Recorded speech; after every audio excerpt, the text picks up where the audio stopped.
Nanawagan si Senador Bam Aquino kay Pangulong Ferdinand R. Marcos Jr. na i-certify na urgent ang panukalang Classroom Building Acceleration Program para masolusyonan ang krisis ng kakulangan sa mga silid-aralan sa bansa.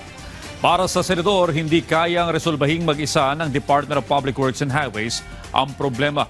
Ito'y matapos madiskubring nakapagpatayo lamang ng 22 mula sa target na 1,700 na silid-aralan ngayong 2025. Layunin ng panukalang batas ni Aquino na i-decentralize ang pagpapagawa ng mga classroom mula sa DPWH at isama ang mga LGU at non-government organizations na may kakayahan sa pagpapagawa ng kakulangan sa mga silid-aralan.